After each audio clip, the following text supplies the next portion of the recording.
All right, we are moving on with linear relations once again. Away from the coding, we'll pop back every once in a while. Sorry I'm not there for the lesson. There's just been a little bit of a health problem, not with myself, but with some close family that I have to take care of right now. I should be there tomorrow though, so we'll see. So first a mind's on to review kind of what we did at the start of this unit. So we have a relation. A relationship is just something that connects two variables together in some sort of ways. We looked at linear relationships, which make lines, and that's what we're studying in this unit. And we looked at nonlinear relationships, but that's beyond what we have to worry about for this course for the most part. So let's see what this question is asking us to do. It wants us to complete a table of values. So that means we've been given the x values. We need to find the y values that go with them. So what that means is I'm going to take each x value. I'm going to take it up and plug it into the formula where the x goes using substitution. So everywhere there's an x in the formula, I'm going to write a -3 in brackets instead. And then I'll just calculate it out with BEDMAS, and I'll get my y value. So for example, when x is -3, y is equal to 2 times x, which is -3, minus 3. 2 times -3 is -6, and the -3 has to wait its turn, which is -9. So our first value is -9. Then for the -2, we do the same thing. Y is equal to 2 times -2 minus 3. I just sub in the -2 wherever the x was, which is -4 minus 3, which is -7. You don't have to write all these steps, just whatever you need. So when x is -1, well, this is 2 times -1 minus 3. 2 times -1 is -2. Minus 3 is -5. So whatever you need to write, if you can do it all in your head, great. It's just good to do at least one to make sure you've got the process down. So now, the rest of these are going to be -3, -1, 1, and 3. So then we talked about the first differences, which was also called the rate of change.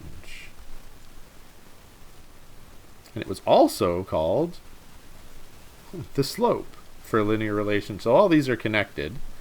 We see the slope here using our y equals mx plus b. So we know the slope's going to be 2. So the rate of change, the first difference is they have to be 2. But let's make sure we remember how to calculate them. So this box here touches both of these. So I do the lower box, -7, and then I subtract the upper box, -9. -7 minus -9 is 2. The next one, the lower number is -5, lower on the list, not lower in value. And I subtract the upper number, -7.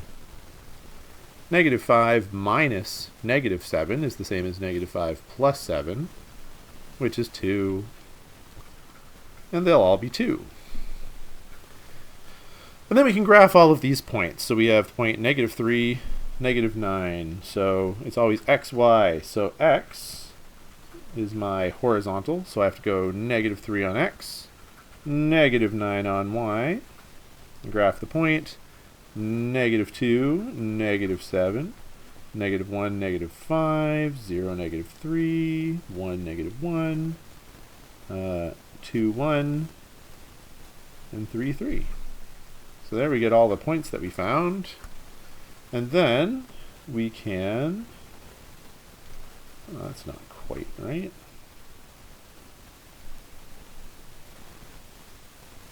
That's probably as close as we're going to get for this one. We can use a ruler and do a straight line right through. And that is y equals 2x minus 3. So that's all it means. Complete the table of value using substitution and graph. Then it says, is the relation linear or nonlinear? Everybody's favorite game show. Is it a line? It is a line. So this is linear. Describe the pattern of the x value. So that means in the table here. So we're going up by 1 every time. up by 1. What's the pattern in the y values? Well, I'm going up by 2 every time. That's what our first difference is recording. So they are going up by 2. And what did we notice about the first difference is, like we said, they're the same as the slope. They're also the same as the change in y over the change in x. Physics terminology, but it just means our y is going up by 2, our x is going up by 1, 2 over 1 is 2, which is our slope. But anyway, the main part I wanted to refresh us on was substitution to complete a table of values and calculating first differences. So let's move on to the lesson. We graphed quite a bit last week using the equation y equals mx plus b. So we would start by finding where the y-intercept was. Ooh, there we go. We would find the y-intercept, and then we would use m to find more points to graph. But what if we're given the equation of a line that's not in this slope y-intercept form, because there is another one called standard form. So in this one, and there's a lot of letters, I apologize, we have some number multiplied by x plus a different number multiplied by y equals a third number. So this could be 2x plus 3y equals 18, for example. So a, b, and c are just specific numbers. And x and y are variables. So they take on many values because we represent a graph, right? So the graph has infinitely many x and y values that x and y are standing in for. So we just all the different points. But a, b, and c are specific to each question. Every now and then, they can write it this way instead, where c is on the wrong side. So all we do is we take that across and make a minus c. And then we are right back to where we started. So that's all that means, is it's on the wrong side, we have to move it. So how do we graph these? Well, actually, it's surprisingly easy. If I get rid of my x term, so if I had a be 0, or if I have x equals 0, then, let's get a different color. If I have x be 0, then this whole thing is 0. And I have a one-step algebra problem to solve for y. So I can get the point where x is 0 and y is something. Similarly, we can pick the point where y is 0, and then we just have a times x equals c, one-step algebra problem, and we solve for x, and we get the point x, 0. That gives us 2 points, and if we have 2 points, we can graph our line. So let's see what that looks like. A nice way to do it is to make a really short little xy table. Really, really short. So we have x, we have y, and we're going to make x equals 0, and we're going to make y equals 0, and see what the other one is. So when x is 0, then we have 4y equals 12. Because 3 times 0 is 0, right? So if x is 0, that whole piece disappears. So 4y is equal to 12. 4 is multiplying by y. I divide by 4 to get rid of it. So I have to do that to the other side. And y is equal to 3.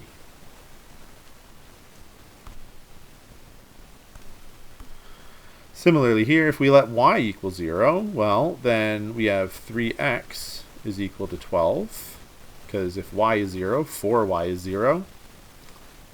We divide by 3 to get rid of the 3. Whatever I do to one side, I do to the other. And x is equal to 4. So we have 2 points to graph. 0 on the x-axis and 3 on the y-axis. So these go together horizontally, remember. So 0x, 3y, 0x, 3y. And we have 4x, 0y, 4 on the x, 0 on the y. And this ruler is really kind of clunky, so you'll have to bear with me.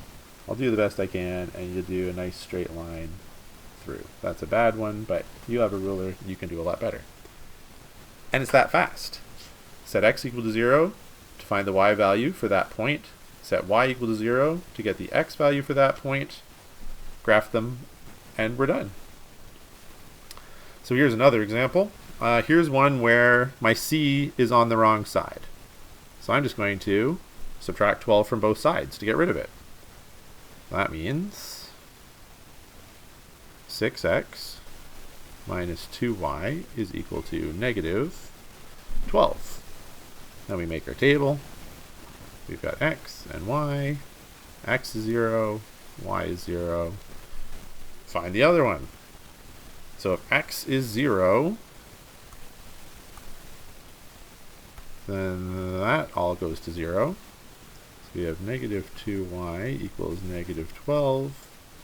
We divide that by negative 2 to get y by itself. And we get y equals 6. If we want to get our value for when y is 0, well, if y is 0, all of that is 0. So we end up with 6x equals negative 12 divided by 6 to get x by itself, and x is equal to negative 2. So we have 2 points, 0, 6, and negative 2, 0. So we graph them, 0, 6, right there, negative 2, 0, right there, and we draw the line through as best as we can with a ruler, which I don't have, and it's something like that.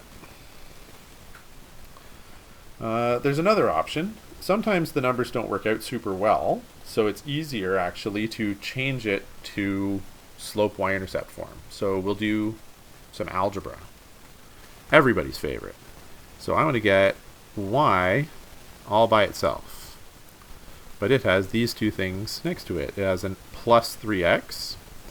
So let's subtract 3x to get rid of that. Whatever I do to one side, I have to do to the other. And I've got a negative 5, so I'll add 5 to get rid of that. And whatever I do to one side, I have to do to the other. So we have y is equal to negative 3x plus 5. And now this is what we've been doing last week, right? So we'll find our y-intercept. So it crosses when y crosses the y-axis at y equals 5. And then we have a slope of negative 3. So if we don't have a fraction, if it's just a whole number, we put it over 1. So I see I go down 3, right 1. Down 3, right 1. Down 3, right 1. Down 3, right 1. And I draw my line through those. And we've got our line. I'm not even going to try it on this one. I'll leave it to you to do the graphing. So the next one's similar, but we're going to have an extra step because we've got a number in front of our y. So let's go back to the orange. Why not? So we need that by itself. So we have to get rid of the plus 2x. So we'll subtract 2x from both sides. We have to get rid of a negative 9, so we'll add 9 to both sides. So we have 3y is equal to negative 2x plus 9. And then I want to get that y by itself, so I have to divide it by 3. And that means I have to divide every single term by 3. So I have to divide that by 3. I have to divide that by 3. And we get y is equal to negative 2 over 3x. It could be negative 2x over 3, but it just looks more confusing. So keep the numbers in the fraction and keep the x by itself. And it just makes it much easier to understand. And then we've got 9 divided by 3, which is 3. So we start with our y-intercept. Y is 3, right there. And we go down to right 3, down to right 3, down to right 3, down to right 3. Or we can go the other way, left and up instead. Left and up. And those are our two lines. Finally, just a reminder, what does it mean to be parallel or perpendicular or neither? So parallel means same slope, whereas perpendicular means a negative reciprocal, or we need to switch the sign. If it's positive, the perpendicular one is negative and vice versa. And we need to flip the fraction upside down. Flip the fraction. So let's see what we find. Here we go. So we're going to have to put everything into slope y-intercept form so we can compare. So we'll get rid of that x. And we'll subtract it there. So we have 2y is equal to negative x minus 9. And we divide both sides, every single term, by 2.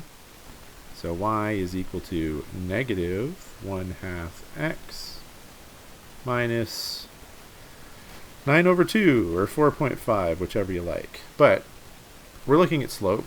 We're looking at the slope. So all we're really focused is on how this compares to the other one. We'll do the same thing over here. Get the y by itself. So we need to get rid of these x's. We need to get rid of this 12. So 4y is equal to negative 2x minus 12. And we divide everything by 4 to get the y by itself. And y is equal to negative 2 over 4x. Negative 12 over 4 is negative 3. And then we look and we're like, well, they're not the same, and they're not negative reciprocals, but we might notice that this one is not in lowest terms, so we better put it in lowest terms first. I can divide 2 and 4 by 2, so that's actually negative 1 over 2x minus 3. And now we see these have the same slope. So since they have the same slope, they are parallel. Or we can symbolize it with the two lines like that. That's it for today. Try the last one. I'll post a completed note online, and try the worksheet. Like I said, hopefully we'll see you tomorrow, and I hope you have a good day.